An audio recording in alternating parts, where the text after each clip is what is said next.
She felt the hand on her shoulder before she was fully awake.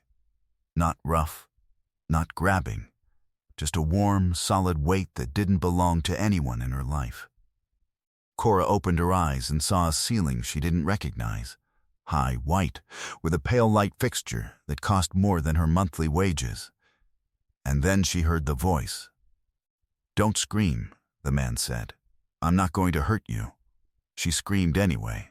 She scrambled backward off the bed so fast she hit the headboard, then the wall, then landed on her feet on the far side of it.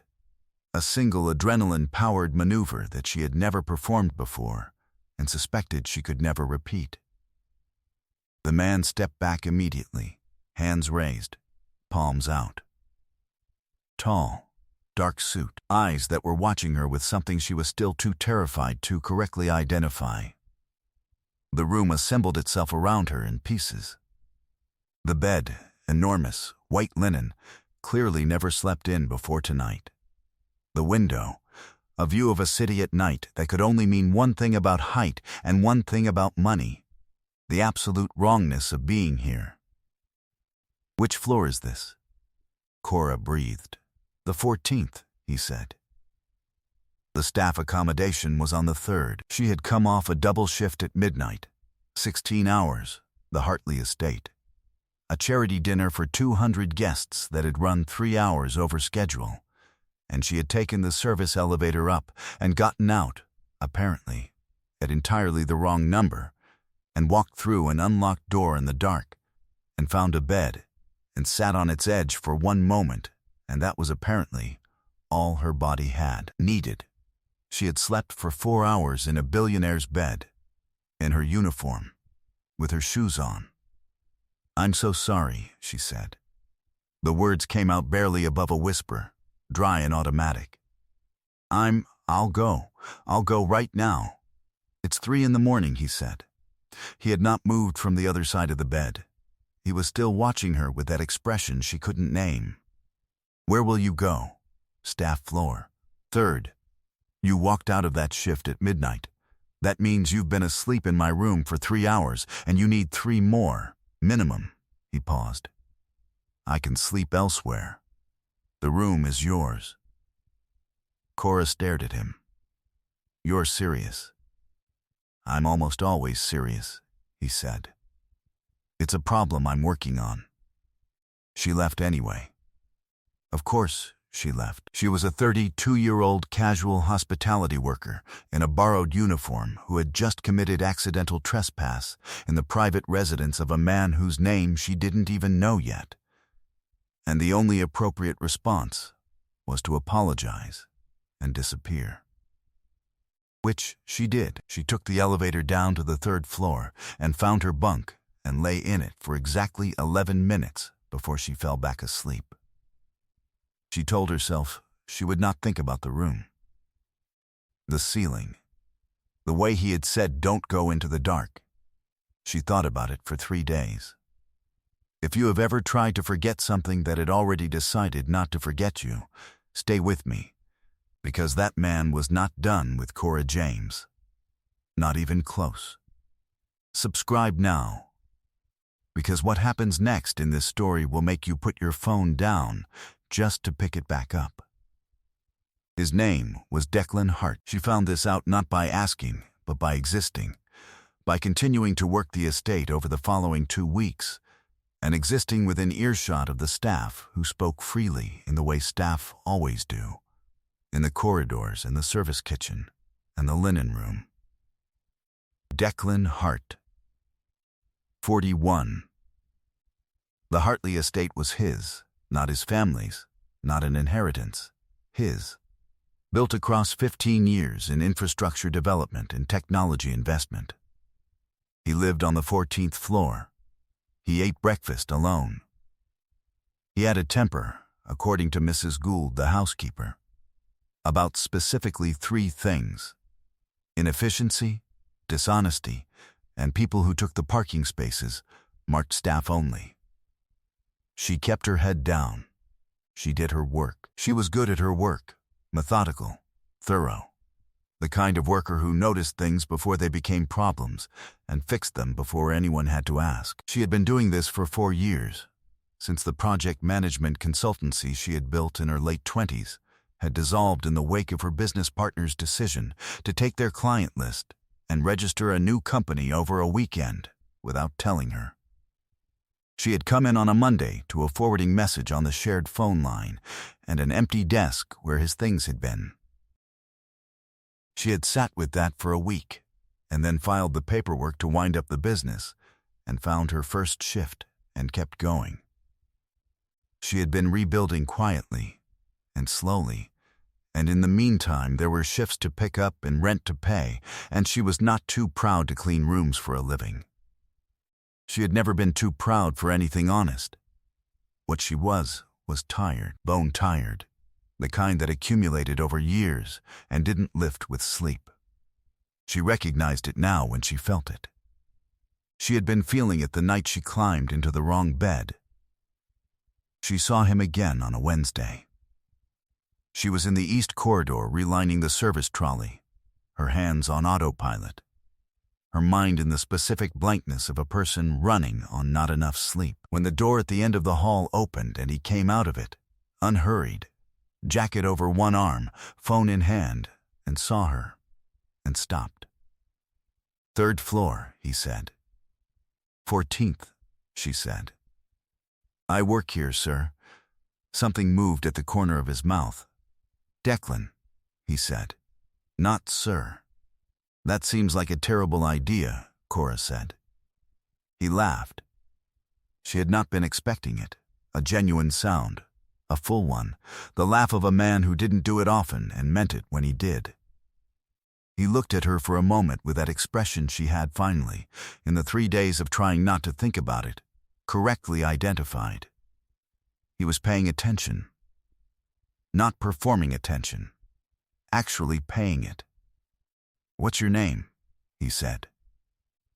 "Cora James." "How long have you been working here, Cora James?" 3 weeks. "Casual. What did you do before?" She paused. "Project management. Consulting. I ran a small firm for 3 years. Something shifted in his face. "What happened to it?" "My business partner happened to it," she said. Evenly, no self-pity. "It was a fact, filed under things that are behind me." He was quiet for a moment. His phone had been in his hand the whole time, and he had not looked at it once. "I have a project," he said. "A genuine mess of a project. 3rd vendor in 14 months, all 3 of them talented, and none of them organized. Do you want to look at it?" "I'm relining a trolley," Cora said. "I can see that," he said. "I meant after." She said yes. She was not going to pretend she hadn't. The project was a mess, as advertised. She spent 90 minutes with it on her day off, at the kitchen table of her shared flat, with a printed document covered in her own notes, cross-referencing the timeline against the delivery records, with the focused attention of a woman returning to something she was genuinely good at. By the time she was done, she had 4 pages of findings and a restructured schedule and the specific crackling feeling of her own competence waking up after a long sleep. She sent it to the address he'd given her. He replied in 11 minutes, not with pleasantries. "This is exactly what it needed. Can you be here at 10 tomorrow?" She was there at 10. And 11 the following day, and twice the week after that. She kept taking her shifts because she needed the income, and she kept meeting with Declan because the work was alive in a way she had forgotten work could be. And somewhere between the 3rd meeting and the 4th, she understood that the work was not the only reason. "You're doing it again," he said one evening, across the table in the estate's ground floor office, when she had been quiet for several minutes and the only sounds in the room were the scratch of her pen and the city traffic 12 floors below. "Doing what? The thing where you're 3 steps ahead of the conversation and waiting for me to catch up. Is that annoying?" "It's the most interesting thing that's happened to me in several years," he said. "And I go to a lot of meetings. She looked at him. He looked back. The room was quiet. Outside, the estate grounds were dark, and the city lights were doing their thing against the sky, and there was a specific kind of silence between two people who have understood something, but have not yet said it. The something was said, eventually, not with words first, with a dinner, then a walk through the estate grounds in November dark, then a conversation that ran past midnight, then his hand brushing hers on the stone balustrade, and neither of them moving away. When he kissed her, she was not surprised, and he was not tentative, and afterward they stood in the cold with their foreheads almost touching, and she said, "This is an absurd situation," and he said, "Completely," and they went back inside. She moved into the consultancy officially in January. Her own contract, her own rate, her name on the door of the project office beside his. Mrs. Gould watched this development with the expression of someone who has seen things and is no longer surprised by any of them. The rest of the staff watched it with varying degrees of fascination, none of which Cora could blame. There was a woman. There was always a woman in these situations, and Cora had known it was coming the way you know a weather front is coming, something in the air. A shift in temperature, the way certain conversations stopped when she entered rooms. Her name was Philippa Voss. Tall, composed, the kind of woman who attended events that generated photographs and had been attending them with Declan, on and off, for 2 years. When Philippa arrived at the estate in February for a weekend she had apparently scheduled months earlier, she was informed by Declan himself that the situation had changed. Cora was not present for this conversation. She did not want to be. She was in the project office doing actual work when she heard, through the wall she had not noticed was thin, the precise and devastating sound of a woman being told she had been replaced by someone she had apparently not been informed existed. "She's your employee," Philippa said. Her voice was controlled. It was the control of a woman who had trained it to be, over years of being in rooms where she was not surprised. "She was," Declan said. "She's not anymore. She's a contracted consultant. Independently, that's a technicality. It's a contract." "How long is this, Philippa?" A silence. "I want to see her," Philippa said. Cora put down her pen. She walked out of the office and down the corridor and into the room, and she stood in the doorway and looked at Philippa Voss, and Philippa Voss looked at her. It was the look of a woman doing an assessment, running the math, comparing, calculating what she was seeing against what she had expected. Cora let her look. She had nothing to hide and nothing to perform. "You were the maid," Philippa said. Her voice was careful, not cruel, trying to understand. "I was the casual hospitality worker who accidentally fell asleep in his bed," Cora said, "which I know sounds worse." Something happened in Philippa's face. A crack, small, involuntary, and through it came something that was not quite a smile, but was adjacent to recognition. "He kept telling that story at dinner," she said, slowly, "for 2 months. I thought it was an anecdote." "It was," Cora said. "And then it wasn't." Philippa looked at Declan. He said nothing. He had the specific stillness of a man who understands that the women in this room are having the more important conversation. Then Philippa did something Cora had not expected. She turned, fully, away from Declan, physically turned her body, a small but absolute gesture, and she looked at Cora with the careful directness of someone putting down a performance she had been holding for a long time. "He talked about you constantly," Philippa said. "I told myself it was nothing. I told myself an enormous number of things." She picked up her bag from the chair beside her. "I want you to know, I don't blame you. I also want you to know that if he talks about anyone the way he talked about you and doesn't do anything about it, he doesn't deserve her either." She looked at Declan. She's better than this situation, and you know that. Don't waste her the way you wasted this. She walked past Cora, through the doorway, out of the room. Her heels on the floor were crisp and final and diminishing. The front door of the estate closed. Declan stood in the middle of the room. He looked like a man who had just been accurately described by someone who knew him well, which is one of the most uncomfortable things that can happen to a person. He looked at Cora. "I'm sorry," he said, "for the situation. For the timeline of things. For talking about me constantly to someone else for 2 months." Cora said. "Especially that," he said. Yes, she looked at him for a long moment. "You have a lot of making up to do," she said. "I know. I have a list." "I expected you would," he said. "You always have a list."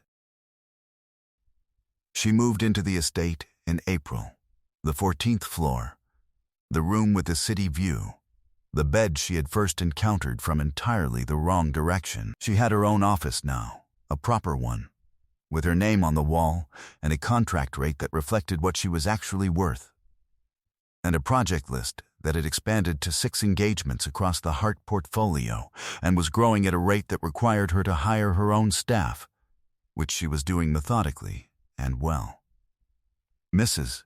Gould shook her hand on the first morning she arrived with her boxes and said, without preamble, "I knew it the night you ended up on 14. People don't get lost in buildings they're not meant to find their way around." "That's a generous interpretation of stumbling into the wrong floor," Cora said. "I prefer generous interpretations," Mrs. Gould said, and went back to work. She and Declan were married in October. Small, outdoors, 22 people. The city behind them and the estate grounds ahead, and the sky doing something specific with the afternoon light that Cora had been watching from the 14th floor long enough to know would happen at exactly this hour on this day in this month. Because she was the kind of woman who noticed things and planned for them. Mrs. Gould stood in the front row and did not pretend she wasn't crying, and Cora appreciated her enormously for it. Philippa had sent a card. Brief, warm, the handwriting of someone who meant it. Cora had kept it on the kitchen shelf. He cried at the ceremony.